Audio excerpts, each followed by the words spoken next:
जिस मर्द के लिए तुम इस राज सिंहासन का षड्यंत्र रच रही हो, वो कभी भी इस सिंहासन को स्वीकार नहीं करेगा।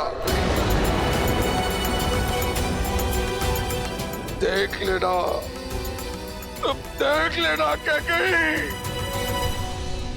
मेरा राम एक दिन अयोध्या का राजा बनेगा। मेरा राम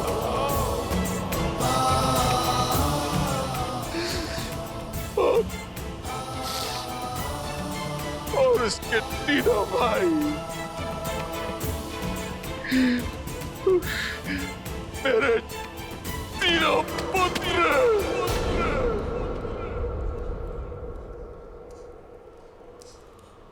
उसकी सेवा में उसके साथ खड़े हो गए।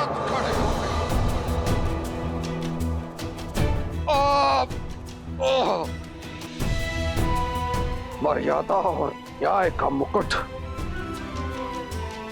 फिर से अयोध्या के सर पर होगा।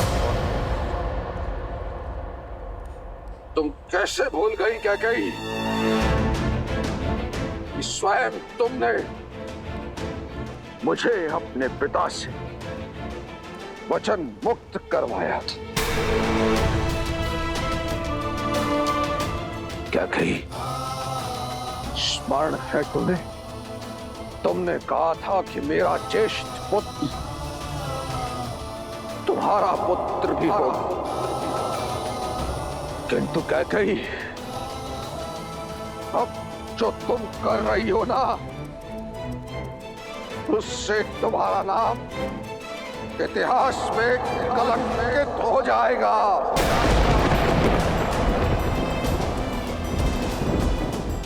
अयोध्या के लिए तुमने जो वर्षों का तप और त्याग किया है कैकेयी, लालच की अग्नि में तुमने उसे एक क्षण में भस्म कर दिया।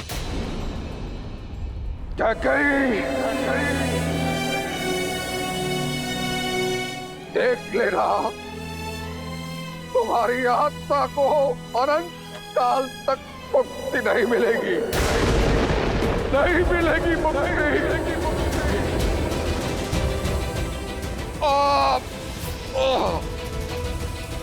तुमने जो ये कुकृत्य किया है ना, इसके बाद कोई मनुष्य तो क्या, कोई राक्षस, कोई दैत्य, कोई पिशाच भी अपनी पुत्री का नाम कैकेयी नहीं रखेगा।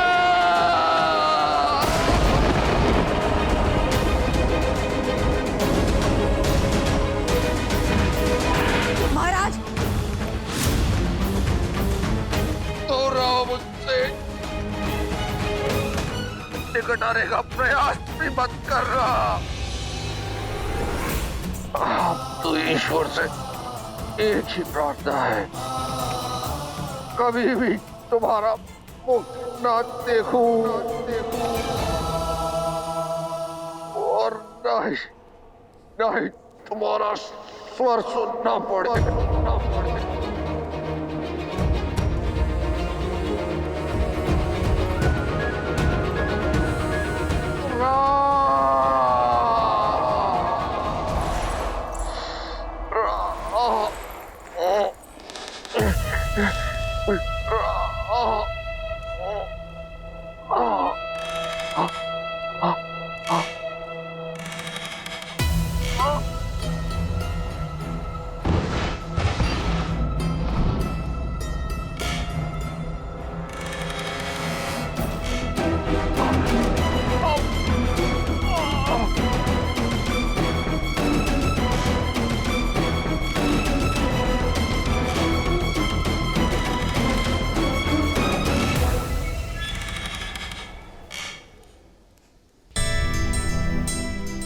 सुखी रहो। तुलादान के लिए आगे बढ़ो राम। जी माँ। तुम्हारे भार के बराबर स्वर्ण मुद्राएं और आभूषण प्रजा में बांटी जाएंगी। तुलादान एक धन का सूचक ही नहीं, एक होने वाले राजा के लिए संकल्प है कि एक राजा जीवन भर प्रजा का हित और उनका सुख साधेगा।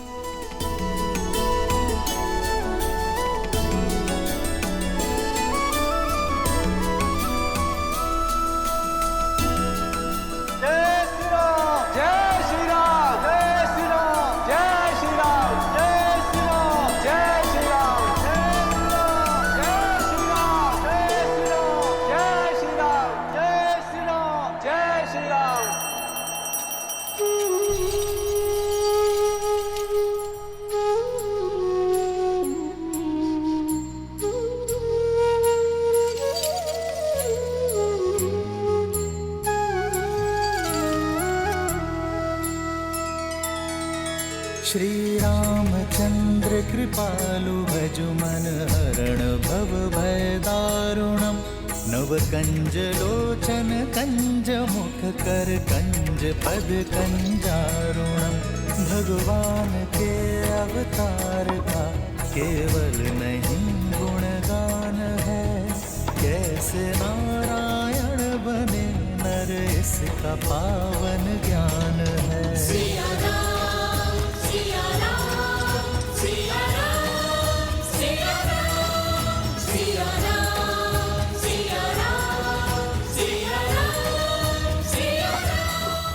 और मुद्रा डालो और स्वर्ण डालो।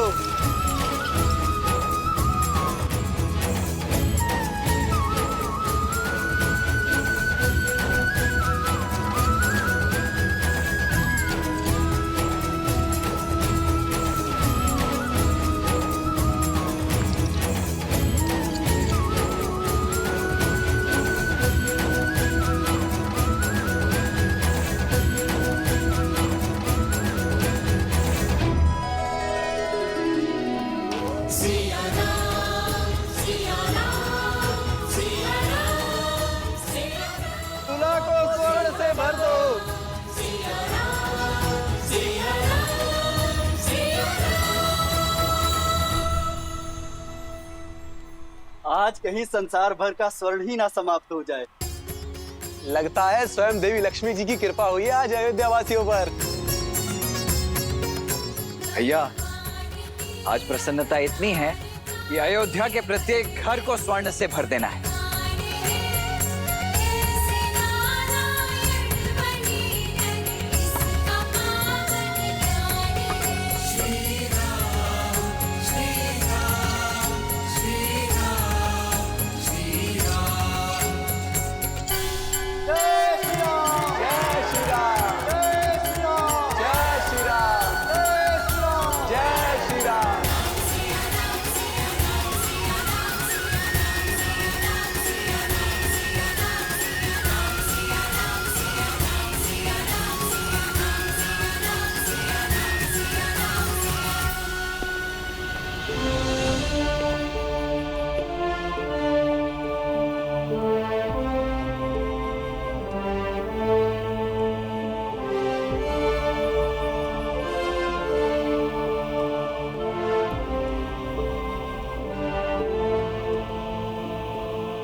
राम, महाराज दशरथ ने तुरंत आपको स्मरण किया है।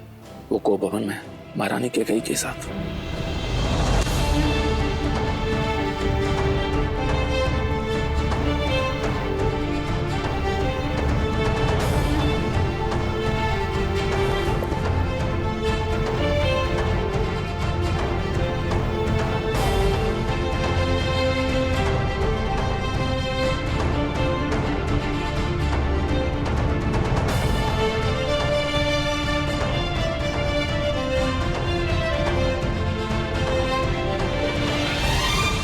आप सभी से क्षमा चाहूंगा, किंतु मुझे जाना होगा।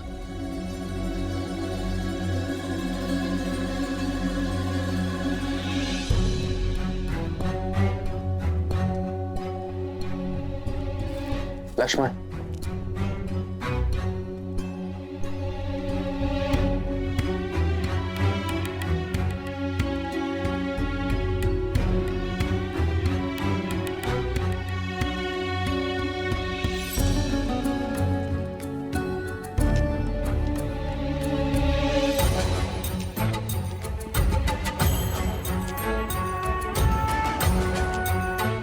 सुमित्रा, राम का यूं अचानक जाना, सब ठीक तो है ना?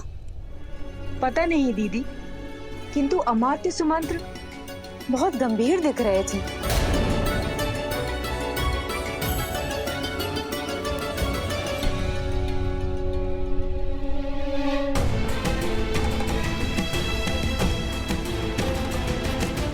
पिताश्री कब से कोप भवन में माता कैकेयी के साथ है? कल रात्रि से।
पिताश्री, पिताश्री, पिताश्री, पिताश्री, उठिए पिताश्री, उठिए।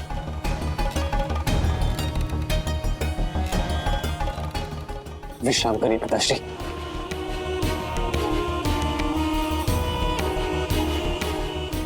पिताश्री, पिताश्री आप ठीक तो है ना? पिताश्री आपका स्वास्थ्य, कहिए ना आपको क्या हुआ है?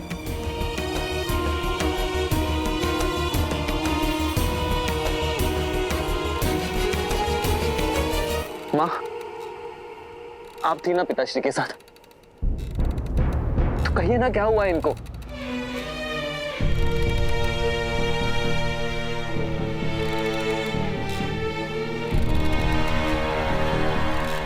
माँ,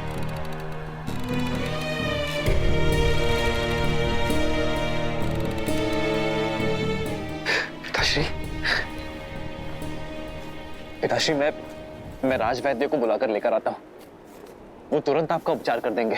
राजवैद्य को बुलाने का कोई लाभ नहीं।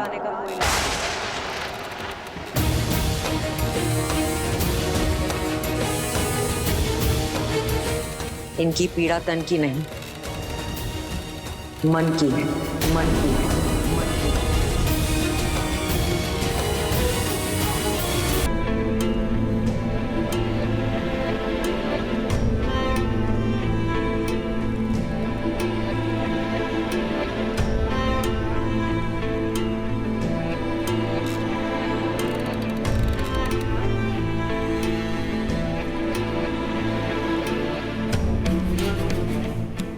उपचार तो मन की पीड़ा का भी होता है माँ।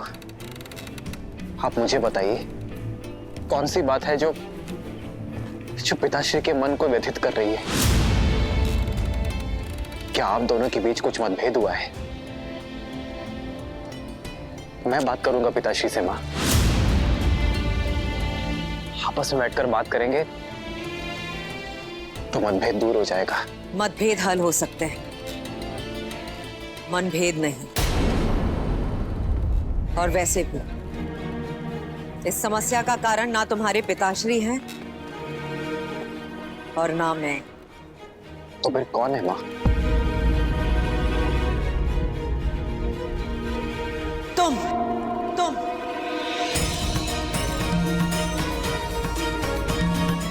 हो इस समस्या का कारण राम। तुम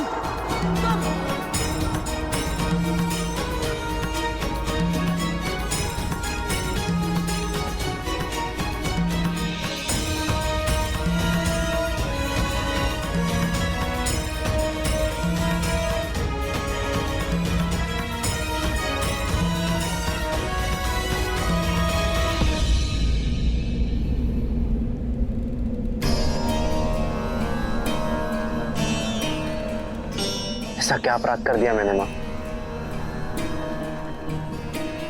कि मैं अपने ही पिताश्री के लिए समस्या बन गया? यदि समस्या का कारण मैं हूं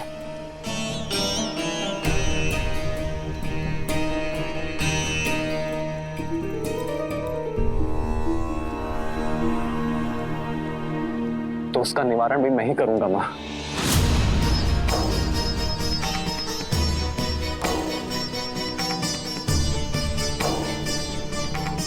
समस्या का कारण तुम अवश्य हो,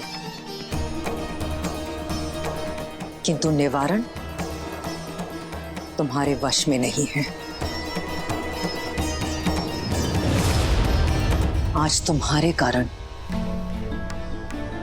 तुम्हारे पिताश्री वो करने जा रहे हैं जो आज तक किसी रघुवंशी ने नहीं किया। कुल की मर्यादा को तोड़ने का अपराध।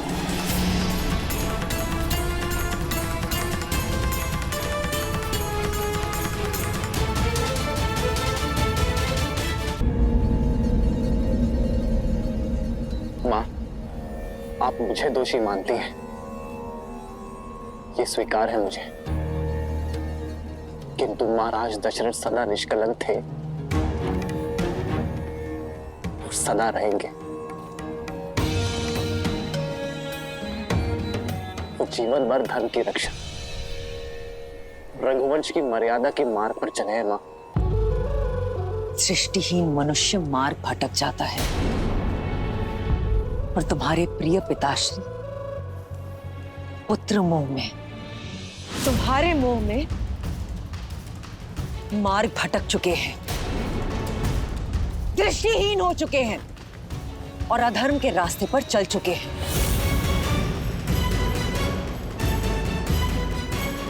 विश्वास नहीं होता? देखो उनकी ओर, देखो।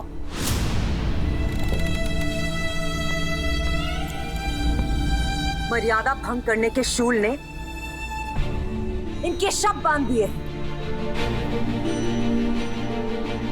किंतु इनका मुख साक्षी है कि रघुकुल की मर्यादा का पालन नहीं कर पाए और अपने दिए गए वचन से पलट गए हैं। ये पूछो इनसे, पूछो अपने पिताश्री से,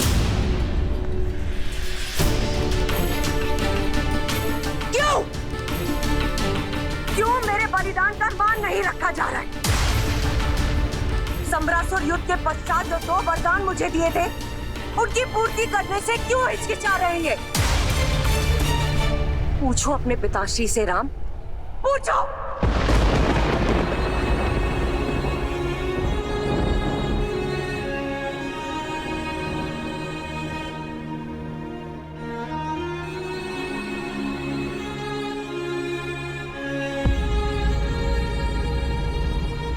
संतान होती ही इसलिए मां कि पुरखों की मर्यादा सनातन रहे। वो पुत्र ही क्या जो अपने माता और पिता के वचन को पूर्ण न कर सके।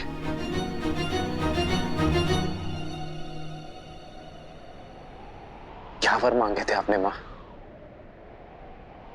आदेश दीजिए।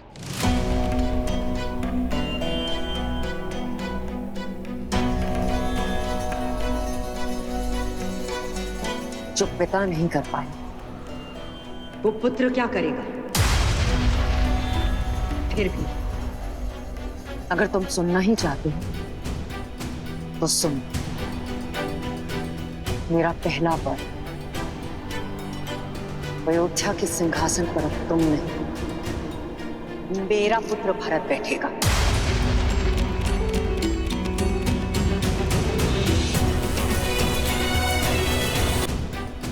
तो सुन, मेरा पहला वर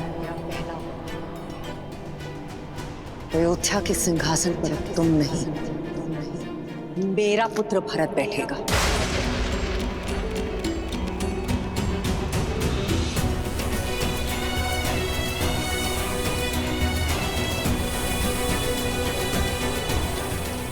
बस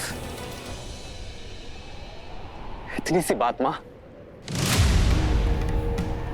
इसके लिए आपने अपना वरदान व्यर्थ कर दिया। मुझसे बोला होता मां आपने, आपको वर मांगने की आवश्यकता ही नहीं पड़ती।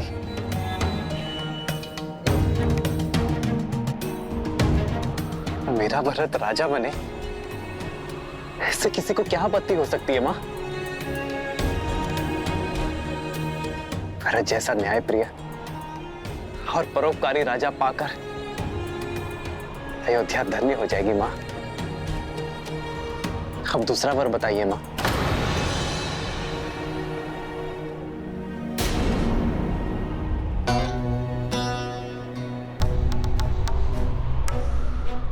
मेरा दूसरा वर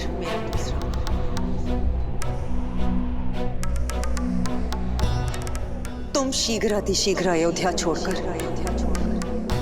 14 वर्षों के लिए वनवास चले जाओ।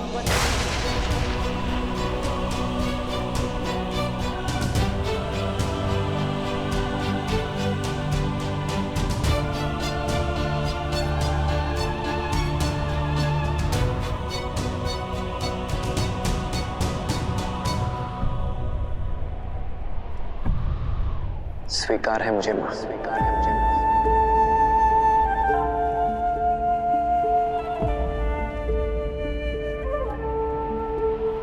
हाँ, थोड़ा कष्ट होगा।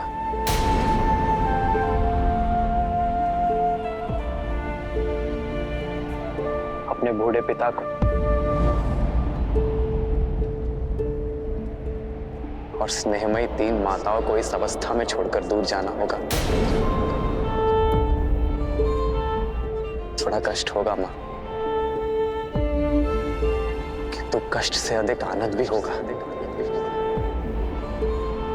आनंद की वनवास में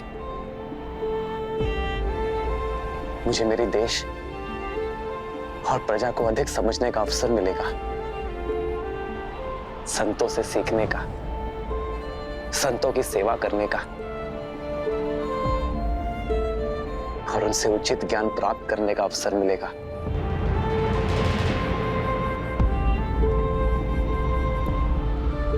अपने पिता के वचनों का मान रखने का गर्व मिलेगा।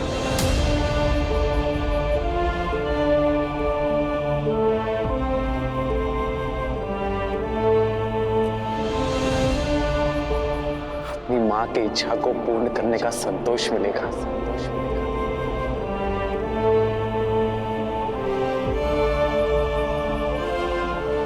मेरे भरत को राजपथ और मुझे ज्ञानपथ मिलेगा मां।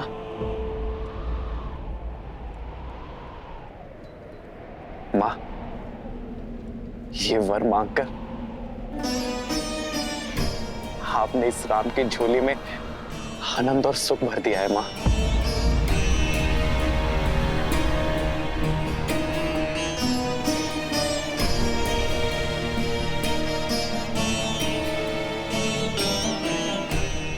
मां, आपका ये पुत्र आपकी इच्छा और पिताश्री के वचन दोनों को अवश्य पूर्ण करेगा।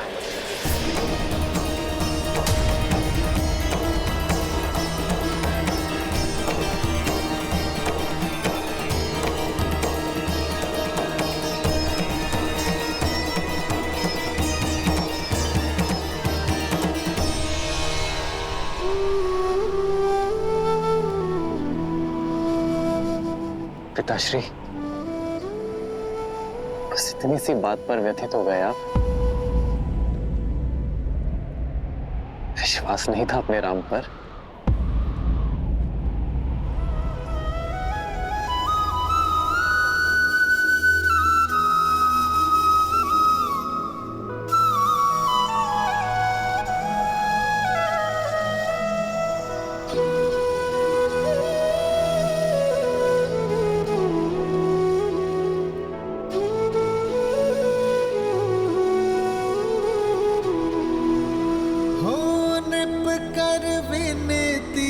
शिव को पुकारे, कृपा करो प्रभु कष्ट न तारे।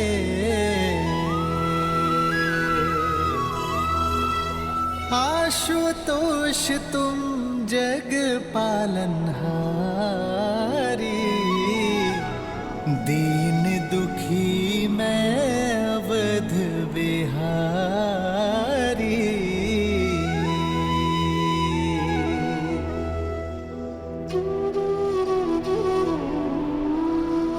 प्रसन्न हो जाइए पिताश्री, आपके राम को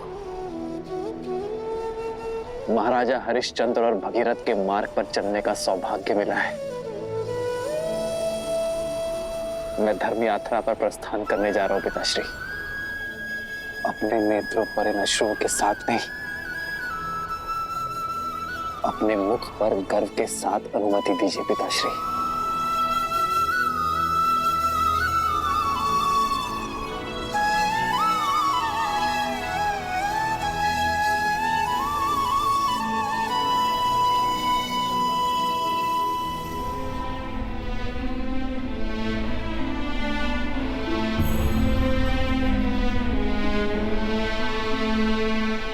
अमात्य सुमंत्र,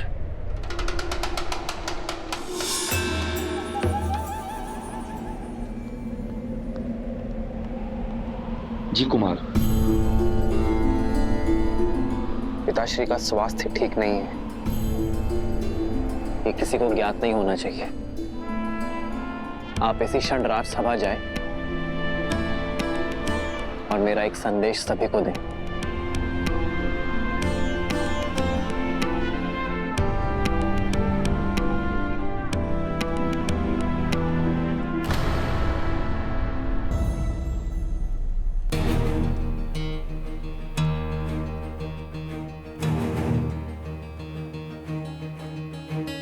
महाराज अभी तक नहीं है? बात कुछ गंभीर प्रतीत होती है।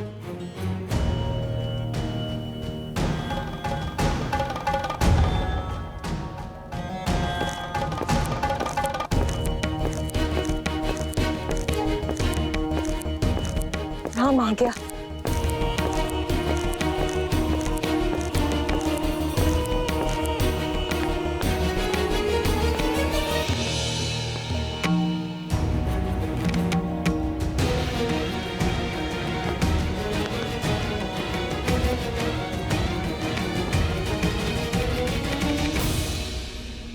आप सभी को खेद सहित सूचित किया जाता है कि किसी विशेष कारणवश कुमार राम का युवराज्याभिषेक स्थगित किया जाता है।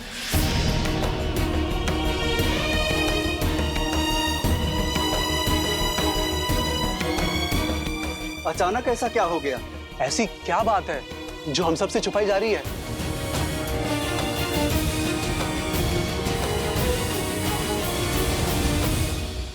महाराज दशरथ और कुमार राम का विनयपूर्वक आग्रह है अपनी प्रजा से कि आप सब अपने अपने घरों की ओर प्रस्थान करें। उचित समय पर आप सबको संबोधित किया जाएगा।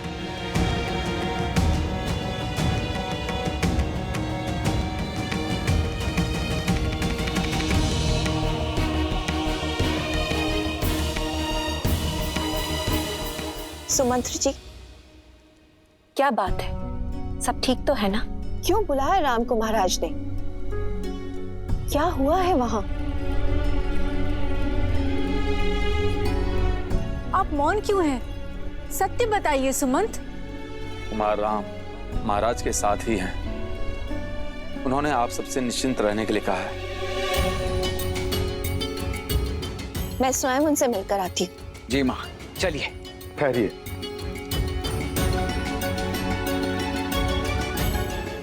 कुमार राम का आग्रह है कि अभी कोई भी उनसे मिलने ना आए। कुछ समय में वे स्वयं आकर आप सबसे बात करेंगे, आपको सब कुछ समझाएंगे। किंतु बात क्या है सुमंत?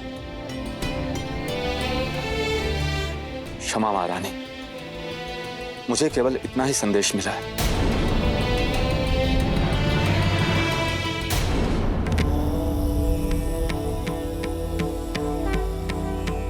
क्या सोच रही हैं देवी? यही महादेव कि जीवन ऐसा क्यों है। मनुष्य जब सुख और आनंद के शिखर पर होता है तब दुख और विपदा की खाई उसके सामने क्यों आ जाती है? जीवन है, इसीलिए ऐसा है। हृदय की प्रत्येक धड़कन के पश्चात एक विराम आता है। प्रत्येक श्वास के पश्चात निश्वास आती है। श्रीमद् रामायण भी संसार को यही समझाती है कि यदि व्यक्ति के जीवन में कोई आपदा आती है तो वो साथ में दो अवसर भी प्रदान करती है। हार जाओ या पार जाओ। यूं समझ लीजिए देवी कि कई बार जीवन यात्रा में व्यक्ति के समक्ष मानो संकटों का एक बड़ा सा पर्वत आ खड़ा होता है। किसी प्रकार से वो उस पर्वत को पार कर लेता है तो क्या देखता है कि सामने एक अत्यंत गहरी खाई है।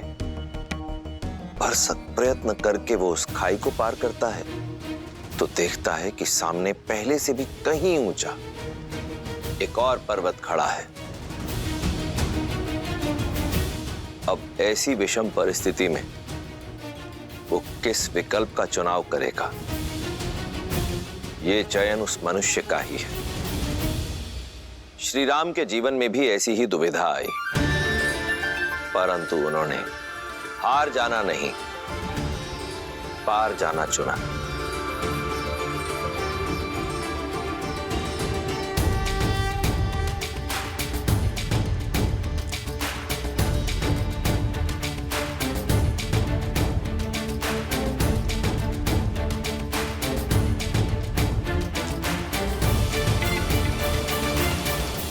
ना जाने किसकी कुदृष्टि लग गई। इतने उत्साहित थे हम कुमार राम के युवराज अभिषेक के लिए। कुदृष्टि लगी तो है, उतर भी जाएगी। देखना, शीघ्र ही कुमार राम के सिर पर अयोध्या का मुकुट होगा। कितनी झूठी आशाएं बांध रही हो। अरे अयोध्या का मुकुट तो क्या, अयोध्या के मिट्टी का कण भी नहीं मिलेगा तुम्हारे राम को। शुभ अवसर पर कैसी बातें कर रही हो मंत्रा काकी? हाँ, लगता है वृद्धावस्था में आपकी बुद्धि खेल रही है आपके साथ। मेरी बुद्धि नहीं खेल रही है, बल्कि ये सब मेरी बुद्धि का रचा हुआ है। राम नाम जपने वाली कैकेयी के मन में पुत्र मोह जगाया है मैंने। महाराज से अपने दोनों वचन मांगने के लिए विवश किया है। तुम सब देखना, अति शीघ्र मेरा भरत अयोध्या का पहले युवराज बनेगा और उसके बाद नरेश। और तुम्हारा वो राम है ना, वो बनेगा वनवासी। इतना बड़ा षड्यंत्र रचा तुमने। नरक में जाओगी तुम, नरक में जाओगी, नरक में जाओगी तुम, नरक में। अयोध्या की प्रसन्नता को निराशा में बदल दिया है तुमने। निराशा नहीं, ये तो मेरे वर्षों की आशा है जो शीघ्र ही पूरी होगी। और अति शीघ्र भरत का सूर्य उगेगा और राम का सूर्य डूबेगा।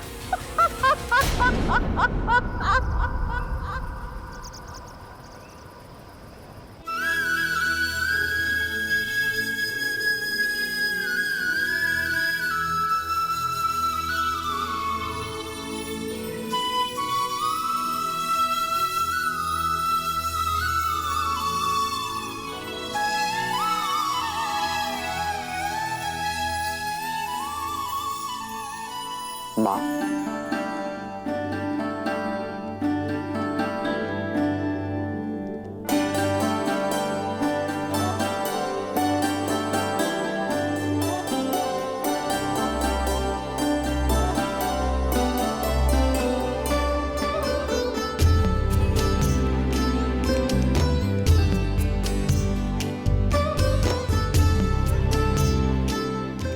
माँ मैं, जो विघ्न था वो टल गया राम? हाँ माँ,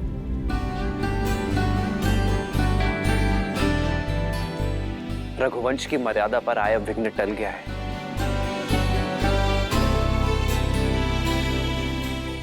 युवराज अभिषेक होगा, आपके पुत्र का ही होगा माँ।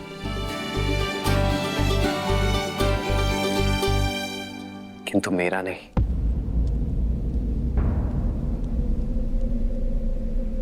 मेरे भाई भरत का होगा।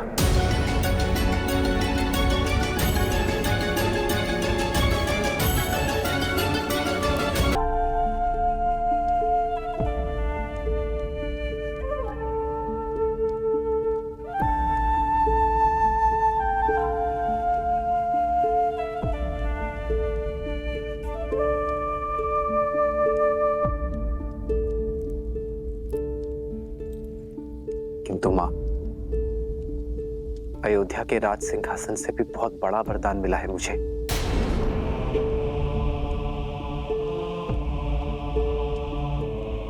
अपने पिताश्री के वचन को निभा सकने के योग्य बनने का वरदान।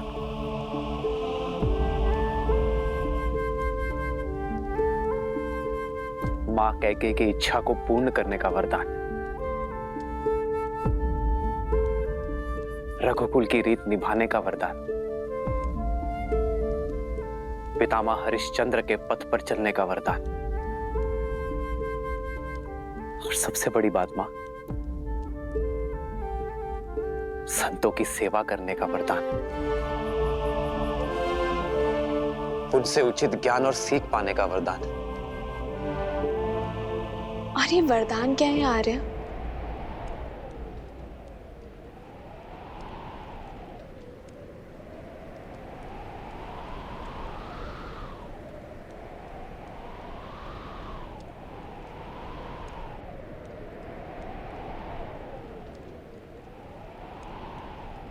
चौदह वर्ष का वनवास।